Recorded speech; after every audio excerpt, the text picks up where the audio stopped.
Maligayang pagbabalik sa Rai Movie Recaps. Narito na naman po tayo para sa isa na namang magandang pelikula na pinamagatang The Host na napalabas noong 2006. Ito ay patungkol sa isang ilog na laging tinatapunan ng gobyerno ng mga toxic chemicals dahilan para mag-mutate ang mga isda rito at naging halimaw na ng bibiktima na ng mga tao. Kaya't ano pa ang ating hinihintay? Sit back, enjoy and relax labyo. Noong taong 2000, isang Amerikanong siyentipiko na nagtatrabaho para sa militar ang nag-utos sa kanyang Korean assistant na magtapon ng humigit kumulang 200 bote ng mga nakakalaso na kemikal sa drain, na walang pakialam sa kung ano ang maaaring maging kahulugan nito para sa lokal na ilog. Sa pagdaan ng mga taon, napapansin ng mga tao ang mga kakaibang bagay sa ilog. Dalawang mangingisda ang pumitas ng isda sa isang tasa at napansing mukhang hindi ito tama, halos parang may mutated ang nilalang. Kapag sinubukan ng isa sa mga lalaki na hawakan ito, nag-react ang nilalang at pinababa ng lalaki ang tasa upang mabilis na lumangoy palayo. Noong 2006 sa isang tulay, pinag-iisipan ng isang negosyante ang pagtanggal sa sarili at may napansin siyang madilim at malaking bagay na gumagalaw sa ilalim ng tubig bago tumalon. Isang hapon malapit sa ilog, nakatulog si Gangdo sa loob ng merienda ng kanyang ama. Isang batang walang tirahan na tinatawag na Seo ang sumubok na magnakaw ng pagkain, ngunit dinala siya ng kanyang kapatid na si Sejin. Ginaaising ng may-ari ng stall na si Haibong ang kanyang anak at pinaalalahanan siyang pumasok sa trabaho. Sa sandaling iyon, nakita ni Gangdo ang kanyang anak na si Yonseo na pabalik mula sa paaralan. Nagalit si Yonseo dahil ipinadala ni Gangdo ang kanyang lasing na tiyuhin sa pagpupulong ng mga magulang sa halip na siya mismo ang pumunta. Hindi niya pinapansin ang mga tawag ng kanyang ama dahil mayroon siyang napakalumang telepono na mahina ang signal at nahihiya siyang ilabas ito sa publiko.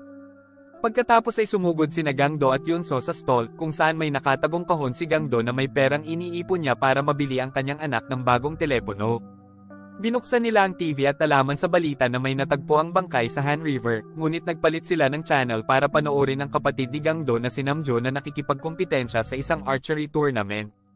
Nagambala sila ni Haibong na nagpapalabas kay Gangdo na may dalang libreng merienda para sa ilang nagrereklamong kliyente. Natagpuan sila ni Gangdo na nakatingin sa isang kakaibang bagay na nakasabit sa ilalim ng tulay. Ang bagay na ito ay nagsimulang gumalaw at nagpapakita na isang halimaw na tumalon sa tubig. Nagtataka, naghagis si Gangdo ng lata ng beer at kinuha ito ng halimaw gamit ang galami nito para kainin ito ng buo. Ang nasa sabik na karamihan ay nagsimulang magtapon ng lahat ng uri ng pagkain sa ilog, ngunit nawala ang nilalang. Aalis na ang lahat nang biglang lumitaw ang halimaw sa ibabaw at nagsimulang habulin ang karamihan, itinaboy sila at pinatay gamit ang nakakatakot na mga paa nito. Agad na nagsitakbuhan ang mga tao ngunit hindi nito napigilan ang halimaw sa pagtapak sa kanila at pagkaladkad sa kanila sa lupa. Ang ilang mga tao ay tumatakbo upang magtago sa loob ng isang lalagyan, kaya sinundan sila ng halimaw sa loob at natigil. Ang turistang si Donald at Gangdo ay sumugod sa kabilang dulo ng lalagyan, binubuksan ng pinto para makatakas ang ilang nakaligtas. Lumabas na rin ang halimaw at ipinagpatuloy ang pagpatay nito, kaya naghagis si Donald ng tile sa sahig ngunit hindi nito nasaktan ang nilalang. Pagkatapos ay binuhat ni na Donald at Gangdo ang isang mabigat na poste ng karatula at itinapon din ito, ngunit hindi rin ito nagdudulot ng anumang pinsala. Sa isang taong nakalawit mula sa kanyang mga panga, ang halimaw ay tumalon kay Donald at nagsimulang saktan siya habang si Gangdo ay tumakas. Nahanap niya ang poste ng karatula at sa pagkakataong ito ay inihagis niya ito sa sensitibong buntot ng halimaw, sa wakas ay nasaktan ito. Nagdudulot din ito ng ilang dugo ng halimaw na bumagsak sa mukha ni Gangdo bago siya muling tumakbo. Nang tuluyang umalis si Yonseo sa stall, hinawakan ni Gangdo ang kanyang kamay at kinaladkad siya palayo kasama ang karamihan. Puro kaguluhan ng lugar at maraming tao ang nahuhulog, kasama na ang Gangdo. Nawala niya ang kamay ng kanyang anak na babae at muli itong inabot ng pagkabulag bago bumalik sa pagtakbo, ngunit napansin niya na nahawakan niya ang maling binatilyo sa kalituhan. Nang lumingon siya, kinilabutan siya nang makitang hinuhuli ng nilalang si Yonseo at dinala siya habang tumalon ito pabalik sa ilog. Tumalon din si Gangdo at pinanood kung paano sa kabilang baybayin, dumura ng halimaw ang isang tao at pinalitan sila ni Yonseo bago tumalon at nawala sa tubig. Ilang sandali pa, pinalibutan ng mga pulis at militar ang lugar. Napilitang lumikas sina Gangdo at Haibong sa stall at dinala ni Gangdo ang kahon ng mga barya. Habang ang lugar ng ilog ay sarado, isang libing ay gaganapin para sa lahat ng mga biktima ng insidente. Dumating si Namjo dala ang kanyang bronze medal at umiiyak para sa kanyang namatay na pamangkin. Kasama rin nila ang ikatlong kapatid na si Nam-il, ang nag-iisang miyembro ng pamilya na may edukasyon sa kolehiyo ngunit kasalukuyang walang trabaho dahil sa kanyang nakaraan bilang isang aktivista. Nagkaroon ng breakdown ng buong pamilya sa sahig na nakakuha ng atensyon ng mga reporter na nagsimulang mag-record o kumuha ng litrato. Inihayag ni Nam-il na narinig niya ang tungkol sa paghawak ni Gang-do sa maling kamay at iniinsulto ang kanyang kapatid sa ganoong pagkakamali na nag-trigger ng away na dapat itigil ng mga awtoridad. Sa sandaling iyon, pumasok ang isang grupo ng mga lalaking naka-hazmat suit habang nagsisimulang mapuno ng misteryosong usok ang silid. Sinabi ng isang ahente na may mga boss na naghihintay para sa lahat at nagtanong kung may humipos sa nilalang, kaya binanggit ni Gang-do na nagkaroon siya ng dugo sa kanyang mukha. Dahil dito, ilagay siya ng pangkat ng hazmat sa isang espesyal na bag at kalad ka rin siya palayo. Pagkatapos ay sa wakas ay saklaw ng balita ang insidente. Si Donald ay isang US Army Sergeant at nawalan siya ng braso, kaya ipinadala siya sa ospital ng US Army. Natuklasan ng mga medikal na militar na ang mga bahagi ng katawan na nadikit sa nilalang ay may kakaibang reaksyon at isinisisi ito sa hindi kilalang virus. Nagpadala ang US Army ng sample sa Centers for Disease Control o CDC, at kinumpirma nila na ang nilalang mula sa ilog ang host ng virus. Ngayon ang mga espesyal na puwersa na sinanay sa biolohikal na pakikidigma ay ang tanging pinahihintulutan malapit sa ilog. Ang mga fumigation unit ay nagtatrabaho sa paglilinis ng lugar ng ilog gamit ang usok. Ang lahat ng mga tao na naroroon sa panahon ng insidente at ang libing ay ipinadala sa isang ospital upang ma-quarantine at masuri. Kinagabihan, nagkakamot si Gang-do sa kanyang likod nang biglang nagring ang kanyang telepono. Nagulat si Gang-do nang marinig ang boses ni Yonso na humihingi ng tulong. Sinabi niya na siya ay nasa imbornal, ngunit bago siya makapagbahagi ng higit pa, ang komunikasyon ay naputol. Sa tabi ng ilog, dalawang fumigation agent ang huminto sa kanilang truck kapag may nakita sila. Biglang lumabas ang halimaw at pinatumba ang isang ahente bago sumampas sa ibabaw ng truck. Makalipas ang ilang minuto, iniwan ng nilalang ang mga lalaki sa isang imbornal kung saan nag-iingat siya ng isang grupo ng mga katawan na makakain mamaya. Matapos mawala ang halimaw, lumabas si Yonso mula sa pagtatago mula sa isang butas sa dingding at sinubukang gisingin ng ahente, ngunit patay na ang lalaki. Hinahanap din niya ang kanyang mga bulsa para sa isang telepono, ngunit hindi ito gumagana. Sa ospital, sinubukan ng pamilya ni Gang-do na sabihin sa isang pulis na buhay si Yonso, ngunit hindi siya naniniwala sa kanila at sinabing pinangarap ni Gang-do ang tawag. Sinusubukang patunayan ng kanyang punto, ginamit ni Gang-do ang kanyang telepono upang ipakita kung paano niya nakita ang nilalang na nagsuka ng katawan, ibig sabihin ay maaaring buhay pa ang kanyang anak na babae. Iniisip pa rin ng pulis na nag-hallucinate siya at umalis pagkatapos subukang suhulan siya ni Haibong. Makalipas ang ilang sandali, lumabas ang pamilya sa ospital at nakihalubilo sa iba pang mga pasyente sa koridor. Nakilala ng isang nurse ang kinulayan na buhok ni Gang-do at tinawag siya, kaya nagsimulang tumakbo ang pamilya at itinulak ang mga tao palayo. Sa elevator, nagpalit sila ng damit at kinumpirma ni Haibong ang kanilang pagsakay sa telepono. Hindi nagtagal ay nakarating sila sa parking lot at isang mahiwagang biyahe ang sumando sa kanila sa isang van. Hindi sapat ang bilis ni Namjo at muntik na siyang maiwan, ngunit lumiko ang driver para hanapin siya habang umiiwas sa mga taong humahabol sa kanila. Sinubukan din ng pulis na tumalon, kaya itinulak siya ni Gang-do. Sa kalaunan ay nakarating ang grupo sa isang bodega sa labas ng bayan, kung saan ipinahayag na kumuha si Haibong ng ilang kriminal para ilabas sila sa ospital at bigyan sila ng ilang bagay na makakatulong sa kanila na mahanap si Yoonseo. Ang huling bayarin ay mas mataas kaysa sa inaasahan at hindi tatanggapin ng mga kriminal ang alahas ni Haibong, kaya kinuha nila ang lahat ng kanyang mga credit card. Sa van, ang magkapatid ay nanunood ng balita at nalaman na sila ay naghahanap ng mga takas. Umalis ang pamilya sakay ng fumigation truck na nakuha ng mga kriminal para sa kanila na may 2 hazmat suit, ilang armas, at isang mapa ng mga imbornal. Sina Gang-do at Haibong ay nagbutas sa mga suit habang si Nam-il at Namjo ay nagtatago sa ilalim ng kumot.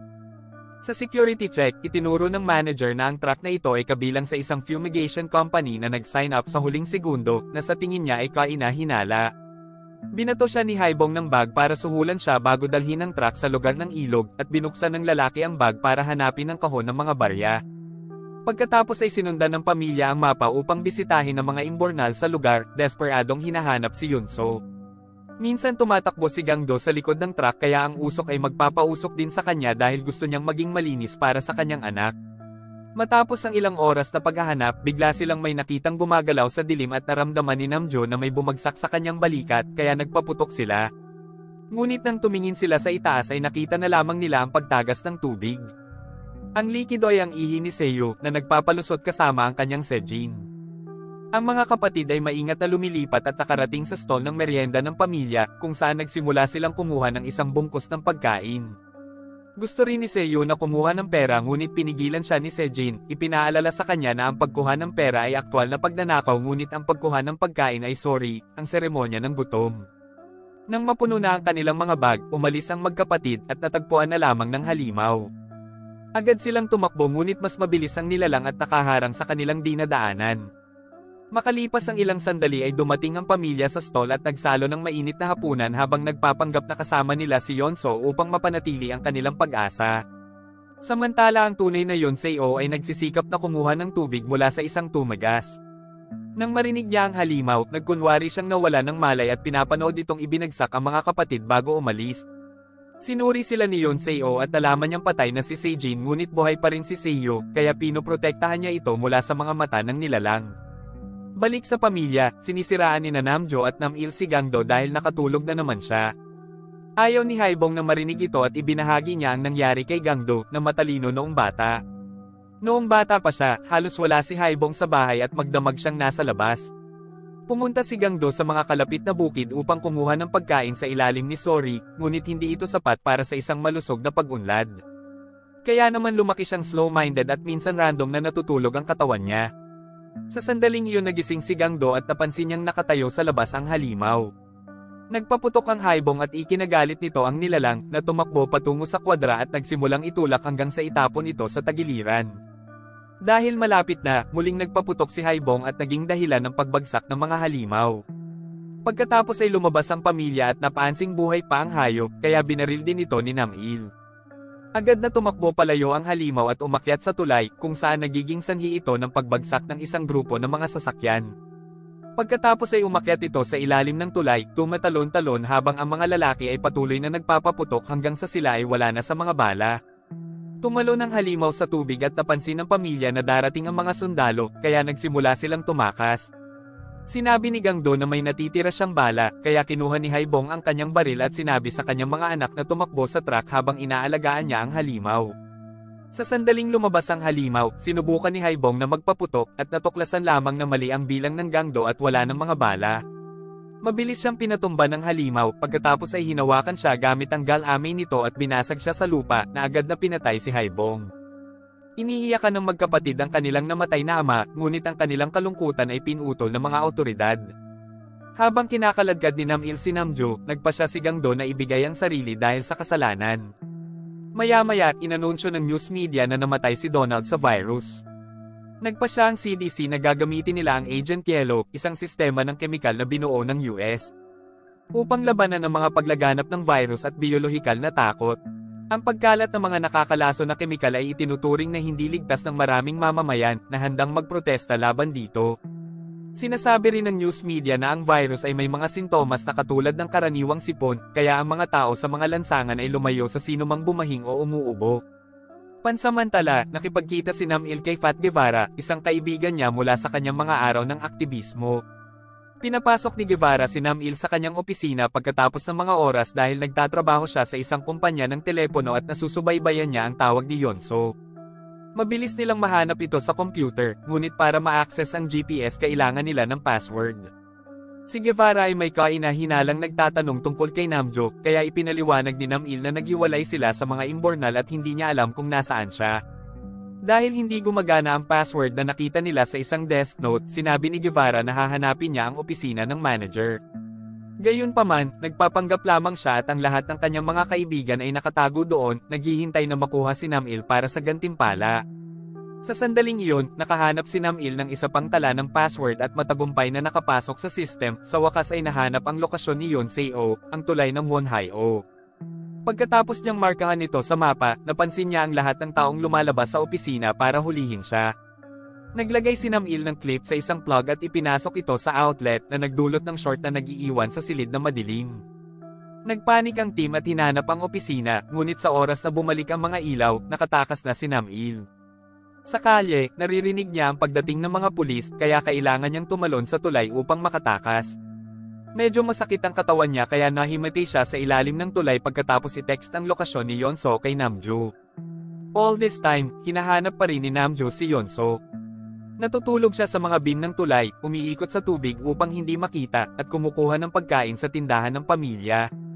Nagcha-charge din siya ng phone niya at nakita niya ang text ng kapatid niya. Agad tumakbo si Namjo sa Wonhyo Bridge habang tinatawagan si Gangdo para ibahagi ang impormasyon. Sa kasamaang palad, nahanap siya ng halimaw at sinaktan siya bago niya mabaril ang kanyang pana na naging dahilan upang mahulog siya sa isang napakakipot na imbornal. Nawala ng malay si Namjo at hindi siya maabot ng halimaw, kaya umalis na lang ito. Sa lab, muling nabuhay ang pag-asa ni Gangdo at sinubukan niyang tumakbo palabas ng silid, ngunit agad siyang dinaig ng medical team at tinurok siya ng pampakalma. Gayunpaman, lumipas ang isang oras at hindi siya nawala ng malay, kaya nagpa siya ang mga doktor na kunin pa rin ang sample. Napasigaw si Gangdo sa sakit habang tinutusok ng karayom ang kanyang balat at nakuha ang atensyon ng isang Amerikanong doktor na nagpatigil sa iba. Sa tulong ng isang bilingual medic, ipinaliwanag ni Gangdo ang sitwasyon sa kanyang anak na babae at kung paano walang nakinig sa kanya. Sa una ang Amerikanong doktor ay nagtatanong na parang interesado siya, ngunit sa kasamaang palad ay nagpapanggap lamang siya upang subukan ang psikolohikal na kalagayan ni Gangdo. Napagpasyahan niya na ang virus ay nagdudulot ng demensya kaya dapat silang kumuha ng sample mula sa ulo ni Gangdo. Iniisip ng Koreanong doktor na ito ay medyo labis, kaya dinala siya ng Amerikanong lalaki sa gilid at ipinaliwanag ang katotohanan. Namatay si Donald sa pagkabigla sa panahon ng operasyon at walang nakitang virus ang autopsy. Ang mga pagsusuri sa mga naka-quarantine na tao ay negatibo din, kaya malamang na walang virus. Hindi masyadong mahusay ang English ni Gangdo ngunit naiintindihan niya ang basic na walang virus at humihingi ng paliwanag. Agad siyang dinala ng mga doktor sa operation room kung saan kumuha sila ng sample mula sa kanyang utak. Sa mga imbornal, kinuha ni Yeonso ang mga damit mula sa mga katawan at itinali ang mga ito at idinagdag ang bato ng isang pulis sa dulo. Sa tulong ni Seo ay ibinabato niya ito at ikinonekta sa ihawan ng imbornal, ngunit ngayon ay hindi na niya maabot. Sa sandaling iyon ay bumalik ang halimaw kaya tumakbo ang mga bata upang magtago sa butas at panoorin ang halimaw na nagsusuka ng isang grupo ng mga buto ng tao kasama ang isang lata ng beer. Pagkatapos ay bumaba ito upang kumain ng ibang tao para lamang marinig ang nagtatagong duo. Ipinasok nito ang kanyang bibig sa butas kaya ang mga bata ay umuurong hanggang sa hindi na sila maabot. Pagkatapos ng operasyon, nagpanggap si Gangdo na nasa isang manhid. Kapag kumuha ng sample ng dugo ang isang doktor, sinasamantala ni Gangdo ang pagkakataong makuha siya at gawin ang karayom bilang sandata. Nagbanta siyang magwiwisik ng dugo ng virus sa ibang mga doktor, kaya lumayo sila at hinayaan siyang makalabas. Ang labay lalagyan sa labas ng bayan at isang grupo ng mga sundalo ang kakatapos lang ng tanghalian. Gamit ang doktor bilang isang kalasag, sinipa ni Gangdo ang mga mesa at pagkatapos ay tumakbo upang makatakas sa isang ambulansya. Sa ilalim ng tulay, nagising si Nam-il at natuklasang iniligtas siya ng isang padyak. Humihingi siya ng direksyon papunta sa Wonhyo Bridge habang kinukuha ang mga walang laman na bote ng beer ng lalaki, nag-aalok ng pera bilang kapalit. Nabasag ng padyak ang isang bote sa ulo ni Nam-il na nagsasabing hindi mabibili ng pera ang lahat, ngunit pumayag pa rin siyang maging gabay niya. Sumakay ng taxi ang dalawa at habang nasa biyahe, ginagamit nila ang mga walang laman na bote para gumawa ng mga Molotov bomb. Sa mga lansangan, nagtitipon-tipon ng mga tao para magprotesta laban sa Agent Yellow na ilalabas din sa Wonhyo Bridge. Bumalik sa Yeonseo, lumabas siya sa butas upang hanapin ang halimaw na natutulog. Naghagis siya ng lata para masiguradong hindi ito magre-react, pagkatapos ay tumakbo siya pabalik at tumalon sa malaking katawan nito para maabot ang lubad ng damit. Matagumpay niyang nahawakan ito ngunit maikli lang ang kanyang ginhawa dahil ginagamit ng halimaw ang gal-ami nito para ibalik siya pababa. Mukhang tulog pa ito, kaya siguro instinct nito ang nagre-react. Habang binabasa ni Seo ang kanyang pantalon sa takot, halos hindi ginagalaw ni Yeonseo ang kanyang paa at Jin Aiseng ang nilalang. Agad itong tumalon sa magkabilang bata bago sila makarating sa butas. Makalipas ang ilang minuto, sa wakas ay nahanap na ni Gangdo ang tamang imbornal at nawasak nang makita ang lahat ng buto. Sa sobrang takot, bumaba siya sa makeshift rope ni Yeonseo at napansin ang name tag nito sa kanyang jacket. Sa sandaling iyon lumitaw ang halimaw ngunit sa kabutihang palad ay hindi nakita si Gangdo at nagpatuloy. Kasabay nito ay nagising si Namjo at umaakyat sa imbornal upang makita ang nilalang na paparating. Naghahanda siyang bumaril gamit ang kanyang pana, ngunit naabala siya ng isang nagpapanik na Gangdo. Sa baybayin, isang malaking pulutong ang nagpoprotesta laban sa Agent Yellow na may mga kamiseta na humihingi ng kalayaan sa gangdos. Ang mga nagprotesta ay napapaligiran ng mga pulis at ayaw gumalaw, gayunpaman ang lahat ay natarante nang makita ang halimaw na paparating. Nagpaputok ang mga pulis habang lumilitaw si Gangdo sa tulay na humihiling sa kanila na huminto dahil sa katawan ng kanyang anak. Tumalon siya sa tubig kasabay ng pagpapalis ng drone kay Agent Yellow na tinatakpan ng lugar ng mga nakakalaso na usok na nagiging sanhi ng labis na pagkakasakit ng mga nagpoprotesta. Ang halimaw ay nagsimulang makaramdam din ng sakit at isa pang pulis ang sumusubok na barilin ito, ngunit mukhang pinigilan siya ni Gangdo. Ang halimaw ay namimilipit sa lupa sa sakit kaya kinuha ng Gangdo ang pagkakataong maabot ang bibig nito na nakahanap ng kamay ng tao. Agad niyang hinayla at pinakawalan ng dalawang bata na malungkot na patay na. Patuloy na ibinabato ng drone ng Agent Yellow sa nilalang habang ang mga nakamaskarang ahente ay nagre-record ng kabuuan at nagkakasakit ang mga tao sa buong lugar, kabilang ang mga pulis mismo. Nagtipon ng tatlong magkakapatid kay Yoon Se-ho para iyakan siya. Sa wakas ay pamitik si Gangdo at nabasag ang isang karatula para gamitin ng poste sa pag-atake sa halimaw na naging dahilan upang damyugo ito bago siya itulak palayo. Pagkatapos ay sinimulan ni Nam-il na ihagis ang kanyang mga Molotov bomb dahilan upang tumakas ang nilalang mula sa apoy. Sa kalaunan ng nilalang ay napunta sa ilalim ng tulay at ang padyak ay nagbuhos ng isang bungkus ng gas dito. Inihagis ni Nam-il ang kanyang huling bomba na sa kasamaang palad ay nadulas mula sa kanyang kamay at nabasag sa tabi niya. Pumasok si Namjo at nagpaputok ng palaso, pinaputokan ito sa mata ng hayop at nasunog ang buong katawan nito. Bago ito makatakbo pabalik sa tubig, ginamit muli ni Gangdo ang poste at ipinasok ito sa bibig ng halimaw, sa wakas ay pinatay ito. Pagkatapos ay tiningnan ni Gangdo si Seo na gustong malaman kung kaibigan ito ng kanyang anak na babae. Natuklasan niya na ang bata ay talagang buhay at dinala siya palayo sa nakakalaso na lugar. Makalipas ang maraming linggo, nilinis na ni Gangdo ang kanyang pagkilos at ngayon ay namamahala sa stall ng merienda habang inaalagaan si Seo. Isang gabi sa hapunan, lumabas sa TV ang mga awtoridad ng US para aminin na walang virus, ngunit pinatay ito ng dalawa para kumain ng mapayapa. At dito na nga nagtatapos ang pelikula natin para sa araw na ito. Maraming salamat sa panunood.